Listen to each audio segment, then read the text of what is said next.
వార్తల వివరాలు చూస్తే రాష్ట్రంలో ప్రతి ఒక్కరికి సంక్షేమం అందేలా సంక్షేమ క్యాలెండర్ను త్వరలో ప్రకటిస్తామని ముఖ్యమంత్రి చంద్రబాబు తెలిపారు.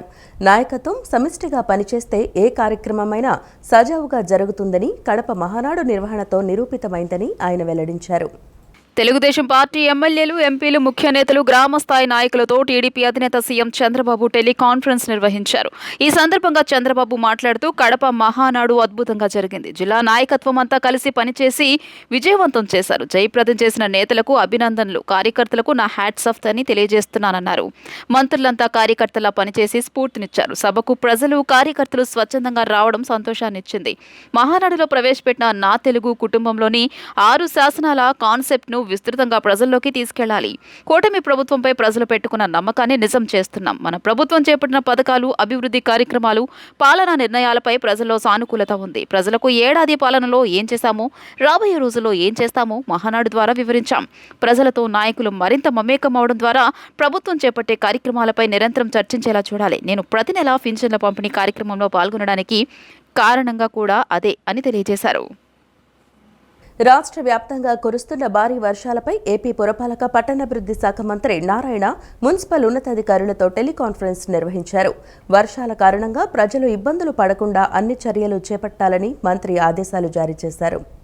రాష్ట్ర వ్యాప్తంగా కురుస్తున్న భారీ వర్షాలపై ఏపీ పురపాలక పట్టణాభివృద్ధి శాఖ మంత్రి నారాయణ మున్సిపల్ ఉన్నతాధికారులతో టెలికాన్ఫరెన్స్ నిర్వహించారు. మున్సిపాలిటీలో కురిసిన భారీ వర్షాల కారణంగా నెలకొన్న పరిస్థితులపై సమీక్షించారు. కొన్ని మున్సిపాలిటీల్లో కౌన్సిల్ తీర్మానం కాకపోవడంతో డ్రైన్ల పూడికతీత అసంపూర్తిగా ఉందని అధికారులు మంత్రి దృష్టికి తీసుకొచ్చారు. మున్సిపల్ కౌన్సిల్ తీర్మానం లేని చోట్ల డ్రైన్ల పూడికతీత వెంటనే చేపట్టేలా కమిషనర్లకు అత్యవసరంగా ఆదేశాలు ఇవ్వాలని ప్రిన్సిపల్ సెక్రటరీ సురేష్ కుమార్కు ఆదేశించారు. రోడ్లపై నీరు నిల్వ లేకుండా తగిన జాగ్రత్తలు తీసుకోవాలని అధికారులకు మంత్రి నారాయణ ఆదేశాలు జారీ చేశారు. ఆరుగాలం శ్రమించి దేశానికి అన్నం పెడుతున్న అన్నదాతలు శారీరక ఆరోగ్యంతో పాటు మానసిక ఆరోగ్యాన్ని సొంతం చేసుకుని ఆరోగ్య సిరుల పంటను పొందేందుకు యోగా, ధ్యాన సాధన తమ జీవితంలో భాగం చేసుకోవాలని రాష్ట్ర వ్యవసాయ శాఖ director S Dilli Rao collector G లక్ష్మీశాలు అన్నారు. 11వ అంతర్జాతీయ యోగా దినోత్సవాన్ని పురస్కరించుకుని యోగాంతర మాసోత్సవాల్లోని 11వ రోజు కార్యక్రమాన్ని అన్నదాతలతో కలిసి నిర్వహించడం చాలా ఆనందం కలిగించిందన్నారు. ప్రతి గ్రామంలో ఉండే రైతులంతా కూడా ఇదే విధమైనటువంటి ప్రాక్టీసు ప్రతి గ్రామంలో కూడా చేయగలిగితే, ఇది కంటిన్యూ చేయగలిగితే, ఎప్పుడైతే 2015లో మన గౌరవ ప్రధానమంత్రి వర్యులు దీన్ని ఇంటర్నేషనల్ యోగా డే అని అనౌన్స్ చేశారు. అప్పటి నుండి చాలా కంట్రీస్ ఇవన్నీ కూడా ప్రాక్టీస్ చేస్తున్నాయి. మన దగ్గర మన డే టు డే లైఫ్లో ఇది ఒక పార్ట్గా నడుస్తూ ఉంది.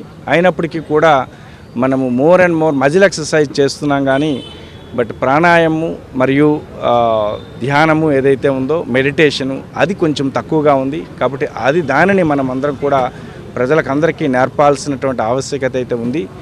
మరి మన ముఖ్యమంత్రి వర్యులు రిక్వెస్ట్ మేరకు ఈ సంవత్సరం మన విశాఖపట్నంలో జరగడం చాలా చాలా ఆనందంగా ఉంది.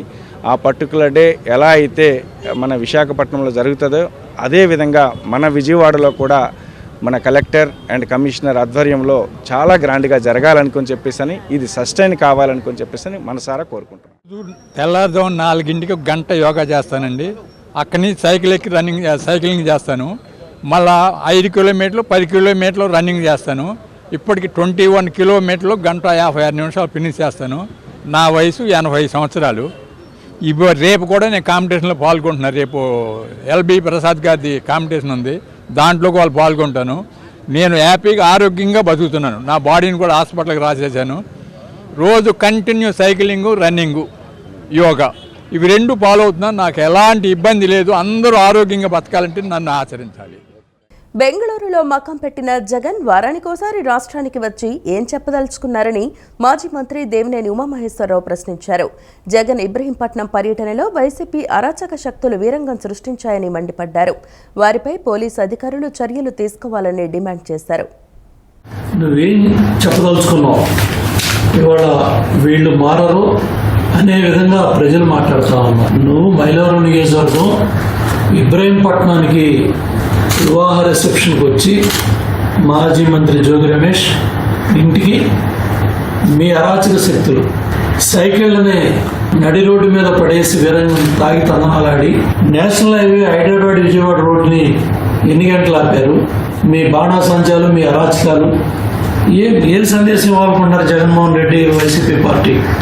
ఇవాళ మహానాడు జయప్రదమనే అక్కసు తట్టుకోలేక సైకిల్ మీద మీ వీరన్నాం అంటే ఎంతగా దిగజారిపోయారు అంటే ఏంటి? ఏపీలో మెగా డిఎస్సి పరీక్షలకు షెడ్యూల్ విడుదలైంది. జూన్ 6 నుంచి 30వ తేదీ వరకు పరీక్షలు నిర్వహించనున్నారు. ఈ మేరకు విద్యాశాఖ ఏర్పాట్లు చేస్తోంది. కూటమి ప్రభుత్వం 16,347 పోస్టులతో మెగా డిఎస్సి ప్రకటించిన సంగతి తెలిసిందే. రాష్ట్రానికి చెందిన వారితో పాటు ఇతర రాష్ట్రాల అభ్యర్థులు కలిపి మొత్తం 3,35,401 మంది ఈ పరీక్షకు దరఖాస్తు చేశారు. దీంతో రాష్ట్రంతో పాటు తెలంగాణ, కర్ణాటక, తమిళనాడు, ఒడిశాలోనూ పరీక్షా కేంద్రాలను ఏర్పాటు చేశారు. దరఖాస్తు సమయంలోనే పరీక్ష కేంద్రాలకు సంబంధించి ఐచ్ఛికాలు స్వీకరించారు. ఎక్కువ మందికి వీటికి ప్రకారమే పరీక్ష కేంద్రాలను కేటాయించారు. మద్యం కేసులో రెండవ రోజు రాజ్ కసిరెడ్డి, ధనుంజయ రెడ్డి, కృష్ణమోహన్ రెడ్డి, గోవిందప్పలను సిట్ పోలీసులు కస్టడీకి తీసుకుని విచారిస్తున్నారు. నిన్న నలుగురిని 8 గంటల పాటు సిట్ పోలీసులు విచారిస్తున్నారు. వేరువేరుగా ఉమ్మడిగా 4 నిందితులను ప్రశ్నించారు. మద్యం కేసులో రెండో రోజు రాజ్ కేసిరెడ్డి, ధనుంజయ రెడ్డి, కృష్ణమోహన్ రెడ్డి, గోవిందప్పలను సిట్ పోలీసులు కస్టడీకి తీసుకుని విచారిస్తున్నారు. మద్యం కేసులో రెండో రోజు రాజ్ కేసిరెడ్డి, ధనుంజయ రెడ్డి, కృష్ణమోహన్ రెడ్డి, గోవిందప్పలను సిట్ పోలీసులు కస్టడీకి తీసుకుని విచారిస్తున్నారు. విజయవాడ జిల్లా జైలు నుంచి ప్రభుత్వ ఆసుపత్రికి నిందితులను తరలించారు. నలుగురిని వైద్య పరీక్షల అనంతరం సిట్ కార్యాలయానికి తీసుకొచ్చారు. సాయంత్రం 6 గంటల వరకు నిందితులను సిట్ అధికారులు ప్రశ్నిస్తున్నారు. నిన్న నలుగురిని 8 గంటల పాటు సిట్ పోలీసులు విచారించారు. వేర్వేరుగా ఉమ్మడిగా 4 నిందితులను ప్రశ్నించారు. దర్యాప్తునకు సహకరించకుండా తప్పించుకునే సమాధానాలు, కొన్ని ప్రశ్నలకు మౌనం వ్యవహరించారని తెలియజేశారు. మద్యం కేసులో A1 Raj Kesireddy, A31 Dhanunjaya Reddy, A32 Krishnamohan Reddy, A33 Govindappa Balaji ఉన్నారు. గుంటూరు మాజీ ఎంపీ నందిగం సురేష్ ని వైద్య పరీక్షల నిమిత్తం పోలీసులు మంగళగిరి ప్రభుత్వ ఆసుపత్రికి వైద్య పరీక్షల నిమిత్తం తీసుకొచ్చారు. ఇసుకపల్లి రాజాపై దాడి నేపథ్యంలో నందిగం సురేష్ ని పోలీసులు కస్టడీలోకి తీసుకున్నారు. నేడు పోలీసుల కస్టడీ ముగియడంతో వైద్య పరీక్షల అనంతరం మాజీ ఎంపీ సురేష్ ని నేడు మంగళగిరి కోర్టులో హాజరుపరచనున్నారు. కూటమి ప్రభుత్వ మోసపూరిత కుట్రలకు వ్యతిరేకంగా జూన్ 4వ తేదీన వైఎస్ఆర్సీపీ తలపెట్టిన వెన్నుపోటు దినాన్ని జయప్రదం చేయాలని ఆ పార్టీ సెంట్రల్ నియోజకవర్గ సమన్వయకర్త మాజీ ఎమ్మెల్యే మల్లాది విష్ణు పిలుపునిచ్చారు. వెన్నుపోటు దినం కార్యక్రమంలో కూటమి ప్రభుత్వంలో మోసపోయిన అన్ని వర్గాల ప్రజలు పాల్గొని చంద్రబాబుకు తమ నిరసన తెలియజేయాలని కోరారు.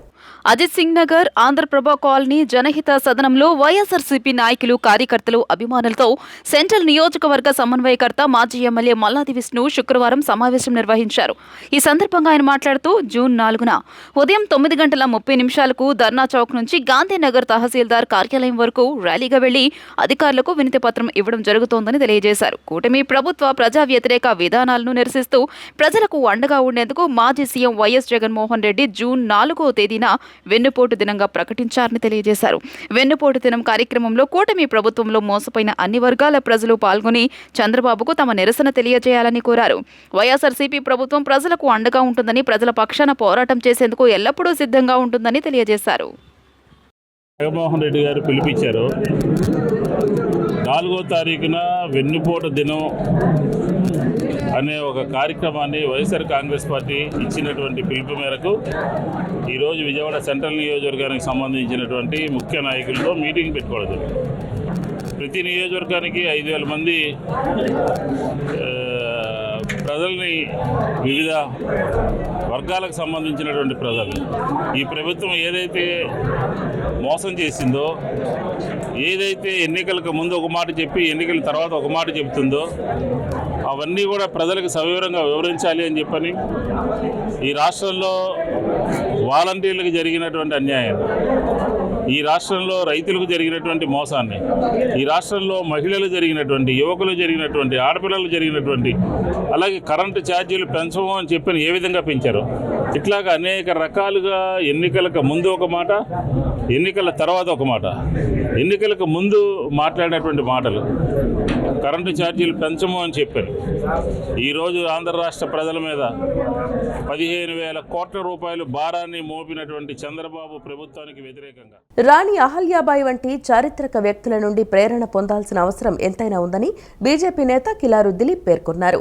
ఆమె ధైర్యం, సుపరిపాలన మరియు ప్రజా సంక్షేమం పట్ల అంకితభావం భావానికి చిహ్నంగా ఉందని ప్రశంసించారు. ఆమె ధైర్యం, సుపరిపాలన మరియు ప్రజా సంక్షేమం పట్ల అంకిత భావానికి చిహ్నంగా ఉందని ప్రశంసించారు. 18వ శతాబ్దపు ఇండోర్ రాణి పుణ్యశ్లోక్ రాణి అహల్యాబాయి హోల్కర్ 300వ జయంతిని బీజేపీ రాష్ట్ర కార్యాలయంలో ఘనంగా జరిపారు. ఈ సందర్భంగా రాణి అహల్యాబాయి హోల్కర్కు ఘనంగా నివాళులు అర్పించారు. రాణి అహల్యాబాయి హోల్కర్ కేవలం పాలకురాలు మాత్రమే కాదు, ఆమె ఒక సంస్కర్త, పరోపకారి అని అన్నారు. అటువంటి గొప్ప వ్యక్తులను గుర్తుంచుకోవడం, వారి విలువలను మన జీవితాల్లో ముఖ్యంగా ప్రజాసేవ మరియు సమాజ నాయకత్వంలో నింపడం మన కర్తవ్యమని అన్నారు. అహల్యాబాయి హోల్కర్ గారు ఆవిడ జీవితంలో మనం ఎన్నో నేర్చుకోవచ్చు. మన తెలుగు సామెతలకి ఎన్నో ఆవిడ ఒక ఆదర్శం అని చెప్పుకోవచ్చు. పువ్వు పుట్టగానే పరిమళిస్తుందని అంటారు. దానికి చక్కని ఉదాహరణ అహల్యాబాయి గారు. ఎందుకంటే ఆవిడ చిన్నతనంలోనే ఆవిడ మామగారు ఆవిడ్ని గుర్తించి ఆవిడ చాలా సామాన్యమైన కుటుంబంతో జన్మించారు. అటువంటి సామాన్య కుటుంబంలో జన్మించిన ఆవిడ ఇవాళ దేశానికి ఆదర్శంగా ఎదిగిందంటే ఎంత కష్టపడి, ఎంత జాగ్రత్తగా ఆవిడ జీవితాన్ని తీర్చిదిద్ది ఆవిడ ఈ స్థాయికి వచ్చిందనేది కూడా మనం గమనించాలి. దాంట్లో కూడా కృషి ఉంటే మనుషులు ఋషులు అవుతారనే సామెత కూడా ఆవిడ సరైన నిదర్శనం. ఈ విధంగా మహిళా సాధికారికత ఇవాళ మనం అందరం 33% రిజర్వేషన్. భారం నుంచి కాస్త ఉపశమనం లభించిందని సంతోషిస్తున్న ఆక్వా రైతులకు భిన్న వాతావరణ పరిస్థితులు కంటి మీద కునుకు లేకుండా చేస్తున్నాయి. ఓవైపు మండే ఎండ, గంటల వ్యవధిలోనే మబ్బులు పట్టి జల్లులు కురవడం, తీవ్ర ఉక్కపోతతో చెరువుల్లో ఆక్సిజన్ శాతం పడిపోతోంది. సమస్య తలెత్తిన చెరువుల్లో రొయ్యలు దెబ్బతింటున్నాయి. మిగిలిన వాటిని కాపాడుకోవాలన్న ఆశతో ఎప్పటికప్పుడు అనుకున్న కౌంట్ రాకుండానే పెట్టుబడులు చేపట్టి రైతులు నష్టపోతున్నారు. వేసవిలో సాగు ఆశాజనకంగా ఉంటుందన్న ఆశతో ఆక్వా రైతులు పెద్ద ఎత్తున సాగు చేశారు. మొదట్లో బాగానే ఉన్నప్పటికీ వారం రోజులుగా వాతావరణ మార్పులతో ఆక్వా రంగం తీవ్ర ఒత్తిడికి లోనవుతోంది. భరించలేని ఉక్కపోతతో పాటు వర్షాలతో కొల్లేరు, ఉప్పుటేరు, సముద్ర తీర ప్రాంత మండలాల్లో రొయ్యలు, చేపల చెరువుల్లో అనూహ్య మార్పులు చోటు చేసుకుంటున్నాయి. మధ్యాహ్నం వరకు విపరీతంగా ఎండ, అంతలోనే మబ్బులు పట్టి వర్షం కురవడంతో చెరువులోని ఆక్సిజన్ స్థాయిలో గణనీయంగా హెచ్చుతగ్గులు వస్తున్నాయి. దీంతో రొయ్యలు ఉక్కిరిబిక్కిరవుతున్నాయి. ఎంత ఎండ ఉన్నా ఏరియేటర్లతో రొయ్యలకు సరిపడా వాతావరణాన్ని కల్పించే రైతులు ఉక్కపోత వాతావరణం ఉంటే మాత్రం డేలా పడిపోతున్నారు. గతంలో ఎప్పుడూ లేని విధంగా మే నెలలో వాతావరణంలో మార్పులు చోటు చేసుకున్నాయి. ఓవైపు విపరీతమైన వేడి, అంతలోనే చల్లదనం రొయ్యలను వణికిస్తోంది. 2-3 రోజుల పాటు అలాంటి పరిస్థితి ఉంటే రొయ్య మృత్యువాత పడుతోంది. అలాంటిది ఏకదాటిగా 20 రోజుల నుంచి వాతావరణం తేడాగా ఉండడంతో అనుకున్న కౌంట్ రాకపోయినా పట్టుబడి చేయాల్సి వస్తోందని రైతులు వాపోతున్నారు. ఓవైపు వ్యాధులు, మరోవైపు వాతావరణ పరిస్థితులతో నష్టపోతున్నామని ఆవేదన వ్యక్తం చేస్తున్నారు. చేతికొచ్చిన రొయ్యలు వాతావరణ మార్పుల కారణంగా దెబ్బతినకూడదనే ఉద్దేశంతో రైతులు శ్రమిస్తున్నారు. చెరువుల్లో ప్రాణవాయువు శాతాన్ని పెంచేందుకు ఏరియేటర్ల వినియోగానికి డీజిల్, ప్రోబయోటిక్స్, మినరల్స్ చల్లుతూ రొయ్యలను బతికించుకునే ప్రయత్నం చేస్తున్నారు. దీనివల్ల కేవలం 10 రోజుల వ్యవధిలోనే ఎకరానికి సగటున 15,000కు మించి అదనంగా ఖర్చవుతోందని రైతులు వాపోతున్నారు. గత ప్రభుత్వంలో గుదిబండగా మారిన విద్యుత్ ఛార్జీల భారాన్ని కూటమి ప్రభుత్వం తగ్గిస్తే ఆక్వా రంగం కోలుకుంటుందని రైతులు చెబుతున్నారు. ఏరియేటర్లతో చేపలు, రొయ్యలను బతికించుకునేందుకు ప్రభుత్వం విద్యుత్ రాయితీని వెంటనే అమలు చేయాలని కోరుతున్నారు. ఈ వార్తలు ఇంతటితో సమాప్తం. నమస్కారం.